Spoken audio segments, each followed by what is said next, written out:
자, 이렇게 여야 모두 헌재가 조속히 결론을 내놔야 한다고 주장하고 있지만 서로 원하는 결론은 정반대입니다. 조금이라도 유리한 고지를 점하기 위해서 물밑에선 치열한 수싸움도 이어지고 있습니다. 여야가 현재 검토하고 있는 전략을 한소희 기자, 박석영 기자가 자세히 분석해봤습니다.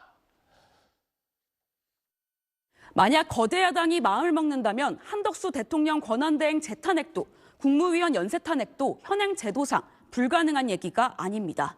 줄줄이 탄핵 소추된다면 국무회의는 어떻게 될까요? 국무회의는 규정상 국무위원 과반 출석으로 열게 돼 있습니다. 원래 제적이 21명이니 국무회의 열려면 과반인 11명이 필요한데요. 현재 대통령과 법무장관은 탄핵 소추돼 직무 정지 상태고 행안, 국방, 여가장관이 공석이니 이들을 빼면 현재 국무위원은 16명. 만약 야당이 국무위원 6명을 줄줄이 탄핵 소추한다면 10명이 돼 국무회의를 못 열게 됩니다. 국무회의를 못 열면 법안 심의를 못하죠. 헌법에 따르면 국회를 통과한 법안에 대해 대통령은 국무회의 심의를 거쳐 15일 이내 공포하거나 또는 거부권을 행사해야 합니다. 둘 다 안 하고 5일이 더 지나면 국회의장이 해당 법안을 공포합니다. 야당 일각에선 국무회의를 무력화시키면 헌법재판관 임기 연장법 같은 법안을 의장이 공포할 수 있다고 보는 겁니다. 이에 대해 여당에선 거부권 행사는 공포와 달리 국무회의 심의가 필수적이 아니란 반박이 나옵니다. 여당에선 또 국무회의 개의 요건을 과반이 아닌 2인 출석 등으로 낮춰 무력화 시도에 맞서자는 주장도 있죠.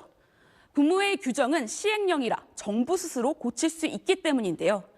그런데 야당이 만약 먼저 동시탄핵, 그러니까 국무위원 6명을 한꺼번에 탄핵 소추한다면 시행령도 국무회의 심의사항이라 개정조차 못할 수 있습니다. 하지만 야당 입장에선 국무위원을 줄줄이 탄핵 소추해도 마흔역 헌법재판관을 임명시킬 수는 없단 근본적 한계가 있습니다.